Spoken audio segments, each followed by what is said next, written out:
வணக்கம் மக்களே, welcome to the fences show. இன்னைக்கு ஷோவில் நம்ம பார்க்க போகிறது காயம்படா சிம்மம் அப்படின்ற ஒரு தெலுங்கு மூவி. தமிழ் டப்பிங்கோட பிரைமில் அவைலபிளாக இருக்குது. தருண் பாஸ்கர் தான் இதில் லீட் கேரக்டர் ப்ளே பண்ணியிருக்காரு. இந்த படம் ஒரு இவெண்ட்ஃபுல்லான காமெடி ட்ராமா. ட்ரம்ப்புக்கே பிளாக் மேஜிக் வைக்க போகிறோம் அப்படின்ற மாதிரியான ஒரு தீமில் நகரக்கூடிய ஒரு கதை. ஆக்சுவலாக நம்ம ஹீரோ ஸ்டார்டிங்லேயே ஹீரோயினை பொண்ணு பார்க்க போகிறாரு. ஹீரோயினோட அப்பா வந்து போலீஸ் ஆஃபீஸராக இருக்கார் அண்ட் ஹீரோயின் ஒரு யூடியூபராக இருக்காங்க.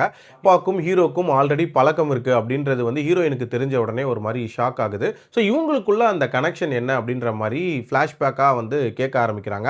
அந்த டைமில் ரெண்டு பேரோட கதையை சொல்ல ஆரம்பிக்கிறாங்க. ஒரு கேங்ஸ்டரோட கதை அண்ட் நம்ம ஹீரோவோட கதை. ஸோ இந்த ரெண்டு கதைகளுக்குமான அந்த கிராஸ் ஓவர் அப்படின்றது எப்படி நடக்குது, நம்ம ஹீரோ ஏன் ட்ரம்ப்புக்கே பிளாக் மேஜிக் வைக்க ட்ரை பண்ணாரு, அதுக்கு பின்னாடி நடந்த சம்பவங்கள் என்ன, டுவர்ட்ஸ் தி எண்ட் என்ன ஆகுது அப்படின்ற மாதிரி நிறைய விஷயங்களை சொல்லக்கூடிய ஒரு படம் தான் இந்த படம். ஸ்பூஃப் கலந்த ஒரு கம்ப்ளீட் ஃபன் ரைடா இந்த படத்தை ப்ரெசென்ட் பண்ணியிருக்காங்க. அதில் இந்த ஸ்பூஃப் போர்ஷன்ஸ் அப்படின்றதெல்லாம் எனக்கு நல்லாவே ஒர்க் அவுட் ஆயிருந்துச்சு.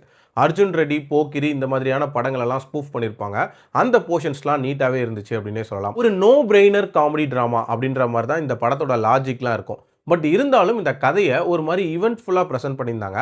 அதனால பெருசாக போர் அப்படின்ற மாதிரியான ஃபீல் எங்கேயுமே ஏற்படவே இல்லை. ஹீரோட கேரக்டரும் ஒரு மாதிரி வித்தியாசமாக டிசைன் பண்ணியிருப்பாங்க. அதோட வில்லன் கேரக்டர், அந்த சக்கரவர்த்தி கேரக்டர் இருக்குல்ல, அது இன்னுமே வித்தியாசமாக இருந்துச்சு அப்படின்னே சொல்லலாம். ஆல்சோ இதில் ஸ்ரீ விஷ்ணுவோட கேமியூ அப்படின்றது டு அன் எக்ஸ்டென்ட் ஓகேவாக இருந்துச்சு. பட் இன்னும் கொஞ்சம் எஃபெக்டிவாக இருந்திருக்கலாம் அப்படின்ற ஒரு ஃபீல் இருந்துச்சு. ஆல்சோ இந்த படத்தில் வரக்கூடிய தேவையில்லாத சாங்ஸு, மாஸ் போர்ஷன்ஸு இதெல்லாமே கூட கட் பண்ணியிருந்திருக்கலாம். இன்னுமே கிறிஸ்பாக இந்த படத்தை ப்ரெசென்ட் பண்ணியிருந்திருக்கலாம். பட் ஓவரால் இந்த படத்தோட ஹியூமர் உங்களுக்கு செட் ஆச்சு அப்படின்னா ஒரு டீசென்ட் என்டர்டெய்னராக இந்த படம் இருக்கும் உங்களுக்கு அப்படின்னே சொல்லுவேன். என்னோட ரேட்டிங் இந்த படத்துக்கு 2.8 அவுட் ஆஃப் 5. அடல்ட் கண்டென்ட்லாம் பெருசாக இல்லை. மீண்டும் அடுத்த விமர்சனத்தில் சந்திக்கிறேன். நன்றி, வணக்கம்.